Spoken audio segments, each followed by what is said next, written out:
এটা কাগজ স্যার হাইকোর্টের কাগজ আপনারা শুনতে পারেন না স্যার, এটা আমাদের রিকোয়েস্ট।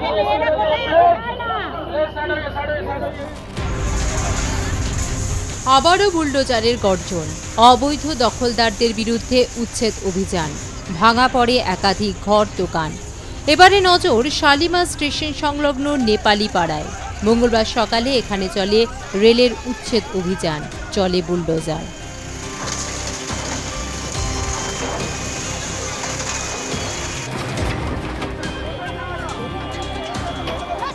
বহুবার নোটিশ দেওয়া এবং নির্ধারিত সময়সীমা পেরিয়ে যাবার পর অবশেষে অবৈধ দখলমুক্ত করতে এই উচ্ছেদ অভিযান। মঙ্গলবার সকাল থেকে শুরু হওয়া এই অভিযানে বুলডোজার দিয়ে একের পর এক নির্মাণ ভেঙে ফেলা হয়। কোনো অপ্রীতিকর পরিস্থিতি এড়াতে গোটা এলাকায় মোতায়েন করা হয় বিপুল সংখ্যক রেল সুরক্ষা বাহিনী ও পুলিশ বাহিনী। আমাদের ট্রেড লাইসেন্স, আমাদের আইটি ফাইল, আমাদের ফুড লাইসেন্স সব কিছু আছে, যেটা একটা কারবার করতে গেলে, হোটেল করতে গেলে যেগুলো লাগে আমাদের সব আছে। যে আমাদেরকে সেইভাবে ফোর্স করা হয়নি। যদি আমাদেরকে এটা শুনুন, এটা রেলের আন্ডারে দোকানগুলো, ওরা যদি আমাদের বলে যেত যে আপনারা একটা আইনি লড়াই করুন, এগুলো একদিন উঠে যাবে। ট্যাক্স দিতাম। আমরা যেহেতু অবৈধ জায়গায় দোকান করছি, যদি ইনকেস পরে আমরা কিছু পয়সা করি করে কোথাও একটা বৈধ দোকান নিতে পারি, তার জন্য তো কাগজপত্রগুলো লাগবে। কেউ দাঁড়ায়নি। नोटिस दिया था आप लोग को? हाँ, नोटिस दिया था। कब दिया था? 15 दिन हो गए। हाँ? 15 दिन हो गए। अच्छा, फिर अभी क्या हुआ? अभी क्या है कि बोला खाली करो, तोड़ने के लिए बोल रहे हो, क्या बोले? घर बार सब तोड़ दिया। सब तोड़ दिया है। अब कहाँ जाएंगे? कहाँ जाएंगे? कहीं भी जाएंगे, कहीं भी किराए लेके रहेंगे सर, क्या करेंगे? कितने साल से रह रहे हैं आप लोग? 15 साल से रहे हैं। 15 साल से। कहाँ पे रह रहे हैं? जगह कौन सी है? शालीमार स्टेशन के सामने। বিহারের বাসিন্দা কমল, কিন্তু বিহার ছেড়ে বহুদিন হলেও এখানে আস্তানা নিয়েছিল।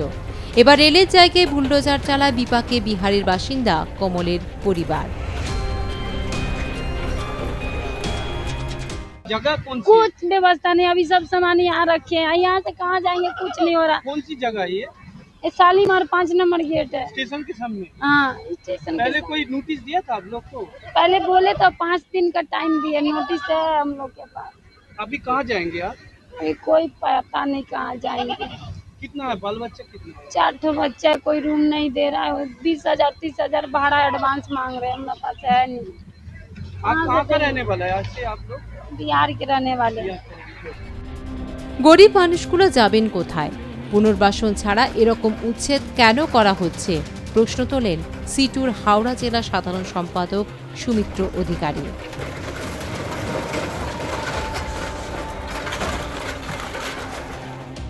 আমরা জানতে চেয়েছিলাম যে কেন এই এতগুলো দোকান, প্রায় 100-র ওপর দোকান, প্রায় 500 মানুষের বসবাসকারী নেপালি পাড়া, এইখানে বুলডোজার দিয়ে সকাল থেকে ফোর্স নিয়ে ভাঙার পরিকল্পনা করেছে।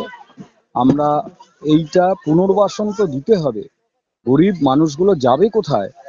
এদের দীর্ঘদিন ধরে, আজকে না 40-50 বছর ধরে এখানে করছে কাজ, আর এখানে যারা বাস করে আরো বেশি বছর ধরে। তাদেরকে এক রাত্রে বুলডোজার, 5খানা বুলডোজার দিয়ে সব বাড়িগুলো ভেঙে দেওয়া, এটা কোন কৃতিত্বের কাজ সরকারের? আমরা প্রশাসনকে বলেছি, কিন্তু প্রশাসন গায়ের জোরে আজকে সমস্ত দোকান ভেঙেছে এবং বস্তিবাসী মানুষ যারা বাস করে তাদেরও কয়েকটা আপাতত এখন ভাঙা পড়েছে। আজকে এই পর্যন্ত করে ছেড়েছে এবং এরা আবার হচ্ছে এই 500 মানুষের বসবাসকারী যারা ভাঙার পরিকল্পনা করছে, যাতে সবাইকে উচ্ছেদ করে বড়লোকদের কোনো এখানে শালিমারে কোনো বিরাট ইন্ডাস্ট্রি করতে পারবে।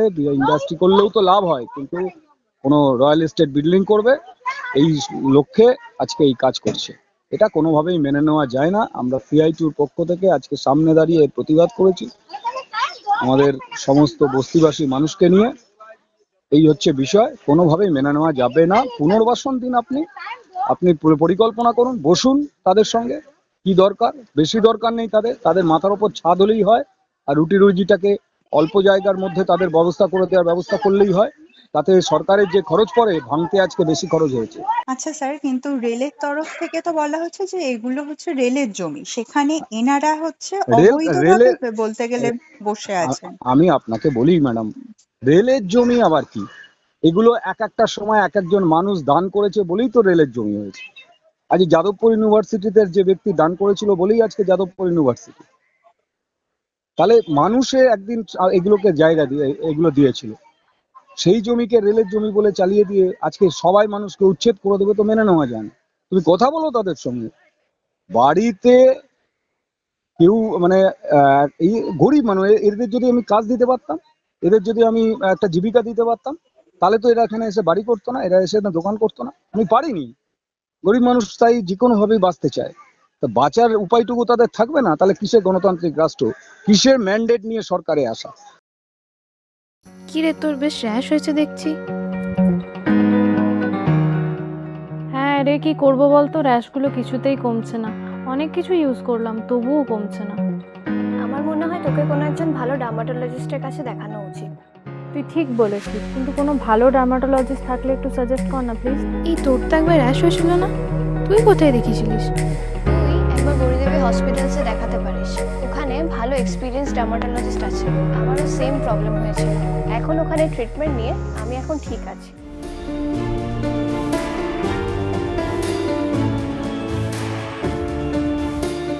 গৌরী দেবী হসপিটাল, রাজবাঁধ, দুর্গাপুর।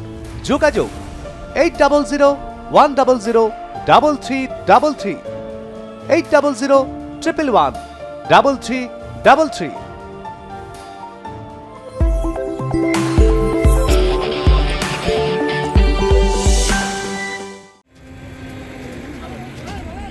উচ্ছেদ অভিযানের জেরে এলাকায় কিছুটা উত্তেজনা তৈরি হলেও প্রশাসনের কড়া নিরাপত্তার মধ্যে শান্তিপূর্ণভাবেই অভিযান সম্পন্ন হয়। একদিকে রেলের দাবি বহুবার নোটিশ দেওয়ার পরই আইন মেনে এই উচ্ছেদ অভিযান চালানো হয়, অন্যদিকে মাথার ওপর থেকে ছাদ সরে যাওয়ায় অনিশ্চয়তায় দিন কাটছে বহু পরিবারের। পুনর্বাসনের দাবিতে ক্ষোভ বাড়ছে উচ্ছেদ হওয়া বাসিন্দাদের এক অংশের মধ্যে। তবে রেল স্পষ্ট জানিয়েছে, রেলের জমি দখলমুক্ত করতে ভবিষ্যতেও এই ধরনের অভিযান নিয়ম মেনেই চলবে।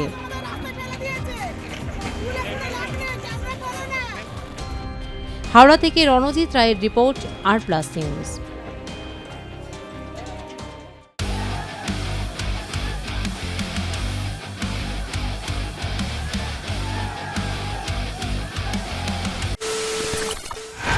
খবরের নামে প্রতিদিন সন্ধে আপনার ড্রয়িং রুমে কি শুধুই চিৎকার চেঁচামেচি হয়ে আসে? বিতর্কের নামে চলে গালাগালি আর কাদা ছোড়াছুড়ি। এবার সময় পরিবর্তনের, কারণ আমরা কান ফাটানো চিৎকারে বিশ্বাস করি না। আমরা বিশ্বাস করি খবরের সত্যতায়। আমরা কোনো পক্ষের হয়ে গলা ফাটাই না, আমরা সাধারণ মানুষের হয়ে প্রশ্ন তুলি। চিৎকার নয়, শুধু খবর হবে যেখানে বিতর্ক আছে কিন্তু কুৎসিত ঝগড়া নেই। সঠিক তথ্য, বিশ্বস্ত খবর। নজর রাখুন আর+ নিউজে।